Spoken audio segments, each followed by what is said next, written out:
In the late 16th century, a brave group of English men, women and children dared to dream of a new life across the vast Atlantic. They were pioneers, visionaries, the first English families to attempt a permanent settlement in the Americas. Their destination was Roanoke Island, a sliver of land off the coast of what is now North Carolina. They sought fortune, freedom, and a future. What they found was a mystery that would echo through the centuries. This is the story of the lost colony of Roanoke, a tale of hope, hardship, and a disappearance that remains one of America's oldest and most haunting unsolved cases. The year was 1587. Under the leadership of Governor John White, more than 100 settlers landed on Roanoke. This was England's second attempt at this location, and this time they brought families, including Governor White's own pregnant daughter, Eleanor Dare. Hopes were high. They repaired the fort left by a previous military expedition and began the arduous task of building a community from scratch in an unfamiliar, wild land. Shortly after their arrival, a celebration broke through the hardship. Eleanor gave birth to a daughter, Virginia Dare, the first English child born in the New World. Her birth was a symbol of a new beginning, a testament to their determination to put down roots. But the colony's supplies were dwindling faster than expected, and their relationship with the local indigenous tribes was strained, fraught with misunderstanding and suspicion. The dream of a thriving English settlement was already showing cracks. With the first winter approaching and their resources perilously low, the colonists made a desperate decision. They persuaded Governor White to return to England to gather more supplies, tools, and reinforcements. It was a journey he did not want to make, leaving behind his daughter, his newborn granddaughter, and the entire community he was tasked to protect. But he saw no other choice. Reluctantly, he agreed, promising to return as swiftly as possible. As he prepared to depart, they devised a simple code. If the colonists were forced to leave the settlement for any reason, they would carve their destination into a tree or post.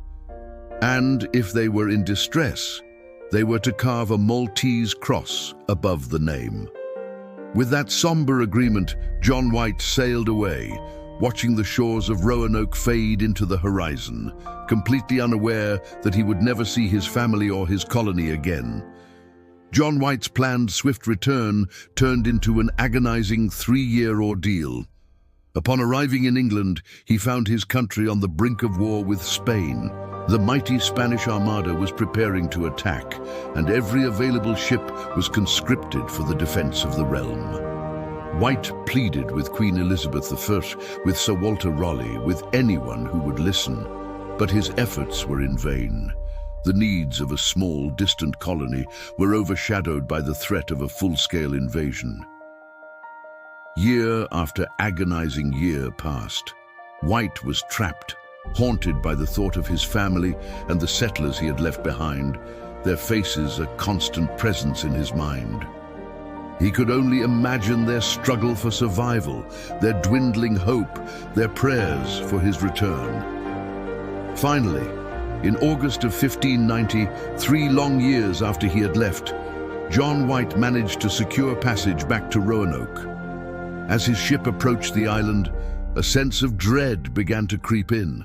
There was no smoke from the settlement's chimneys, no figures on the shore to greet them. As they landed and walked toward the site of the colony, an eerie silence hung in the air. What they found was not a bustling village, but a ghost town.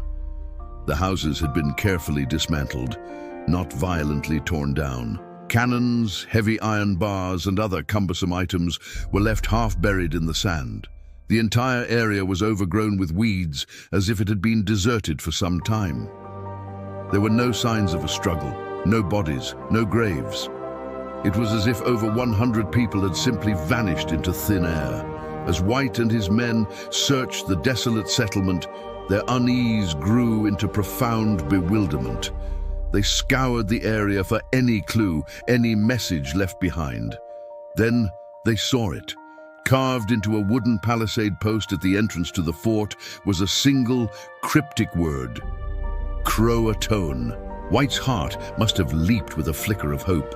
Croatoan was the name of a nearby island, now known as Hatteras Island, and it was the home of a friendly Algonquian tribe led by Chief Manteo. He searched frantically for the distress signal they had agreed upon, the Maltese cross, but it was nowhere to be found.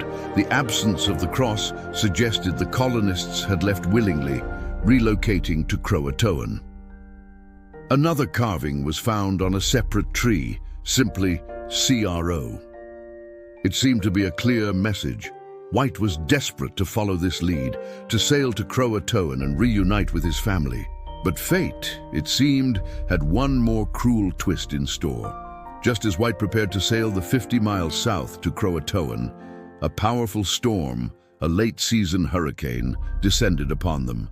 The fierce winds and torrential rain battered his ships, snapping anchor cables and nearly driving them onto the shore. The storm raged, making any attempt to navigate the treacherous coastal waters suicidal.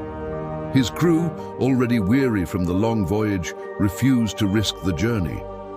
With his supplies low and his ships damaged, White was forced to make the most heartbreaking decision of his life. He had to abandon the search and return to England.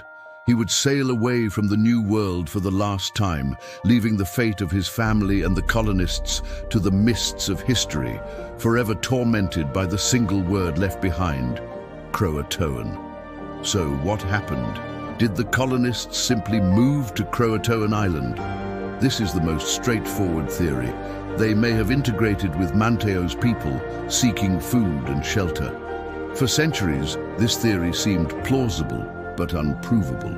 However, modern archaeological work on Hatteras Island has uncovered tantalizing clues. Excavations have revealed English pottery, trade goods, and even a sword hilt from the late 16th century, mixed in with Native American artifacts.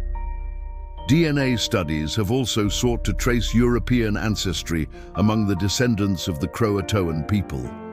While the evidence is not yet conclusive, it strongly suggests that at least some of the Roanoke colonists may have survived by joining the local tribe, their English identities slowly fading as they assimilated into a new culture, their descendants living on, unaware of their unique heritage. But other darker theories persist. Perhaps the colonists' relationship with all the local tribes was not as stable as they believed. Another theory suggests they attempted to sail back to England on their own and were lost at sea in a small boat they had kept. Or facing starvation, did they break into smaller groups and venture inland, only to be scattered and lost in the vast, unforgiving wilderness? Some stories passed down through generations of local tribes speak of a group of white people being absorbed by one tribe, while another story told to the Jamestown settlers years later claims the Roanoke colonists were massacred by a powerful tribal confederation. The lack of bodies or evidence of a fight at the original site makes this scenario puzzling, but not impossible. The forest could have easily reclaimed any signs of a struggle. And then there is the Dare Stone. In the 1930s, a series of carved stones surfaced, allegedly telling the tragic story of the colony's final days. The first stone, believed to be carved by Eleanor Dare for her father, described a journey inland and the deaths of many colonists, including her husband and daughter Virginia, from illness and attacks. The subsequent stones detailed a grim, wandering existence. For a time, they were hailed as the solution to the mystery. But soon, investigations revealed the stones to be an elaborate, clever hoax, all except perhaps the very first one, whose authenticity is still debated by a handful of scholars to this day. The Dare stones were a false dawn, another dead end in a maze of unanswered questions, leaving us right back where we started. 4 centuries have passed. Technology has advanced, and our understanding of history has deepened, yet the fate of the Roanoke colonists remains shrouded in mystery. The story has become a cornerstone of American folklore, a chilling reminder of the perils faced by the first Europeans in a land that was ancient, powerful, and mysterious to them. The names of John White, Virginia Dare, and the 115 others are etched not just on monuments, but into the very fabric of American history. They are a haunting question mark on the first page of the English-American story. Their settlement is gone, their voices are silent, but their story endures, a ghostly whisper on the Carolina shore. What really happened to the lost colony? Perhaps it's a secret the land will never give up. Thank you for joining us on this journey into one of history's greatest mysteries.